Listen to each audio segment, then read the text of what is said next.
So ரீசெண்டா பார்த்தீங்கன்னா, ஜியோ ஹாட்ஸ்டார்ல வந்து ஒரு சீரிஸ் பார்த்தேன். உண்மையா பார்த்தீங்கன்னா, தரமா இருந்துச்சு அந்த சீரிஸ். அந்த சீரிஸோட பேர் என்ன பார்த்தீங்கன்னா, த டேஸ் ஆஃப் த ஜாக்கில். இந்த சீரிஸ் இந்த அளவுக்கு பார்த்தீங்கன்னா, பயங்கரமாவே இருக்கும் இந்த சீசன். சீரிஸோட ஸ்டோரி என்னன்னு பார்த்தீங்கன்னா, நம்ம ஹீரோ இவர் தான். இவரோட கோர் வேர்டு பார்த்தீங்கன்னா, ஜாக்கல். பார்த்தீங்கன்னா மிகப்பெரிய ஒரு அசட். பயங்கரமான ப்ரோல வர ஒரு கில்லர் இவரு. இவரோட கில் பண்றதுலாம் பார்த்தீங்கன்னா, பயங்கரமா நம்ம காட்டியிருப்பாங்க. ரொம்ப லாங்ல இருந்து அசால்ட்டா பார்த்தீங்கன்னா, கில் பண்ணிடுவாரு.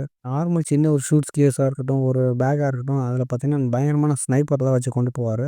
பயங்கரமான ஆளுங்கள பார்த்தீங்கன்னா, நம்ம ஹீரோ வந்து கில் பண்ணுவாரு.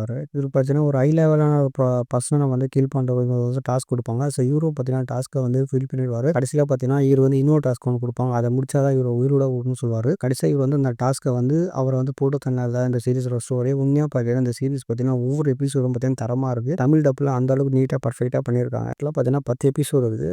எபிசோடும் பார்த்தீங்கன்னா, எப்படியும் 50 மினிட்ஸ் மேல இருக்கும். ஒரு சில எபிசோட் 1 ஹவர் கிட்ட இருக்கு. இந்த சீரிஸ் பார்த்தீங்கன்னா, உங்களுக்கு டைம் போறதே தெரியாது. அந்த அளவுக்கு பார்த்தீங்கன்னா, பெர்ஃபெக்ட்டான ஒரு சீரிஸ். ஒவ்வொரு எபிசோட்லயும் பார்த்தீங்கன்னா, பயங்கரமான ட்விஸ்ட்டு. இந்த கொலை பண்ணிட்டு எப்படி அங்கேருந்து தப்பிச்சு போறாரு, எப்படி பிளான் பண்ணி அமைதியா இருந்து கொலை பண்றதெல்லாம் இந்த அளவுக்கு பார்த்தீங்கன்னா, தத்ரூவமா பண்ணியிருப்பாங்க அந்த சீரிஸ். யாரும் இந்த சீரிஸ் இன்னும் பார்க்கலையோ, கண்டிப்பா ஜியோ ஹாட்ஸ்டார்ல தமிழ் டப்ல இருக்கு. ஸோ மிஸ் பண்ணாம பார்த்துருங்க. ஸோ பார்த்துட்டு இந்த சீரிஸ் எப்படி சொல்லி எனக்கு கமெண்ட் செக்ஷன்ல கமெண்ட் பண்ணுங்க.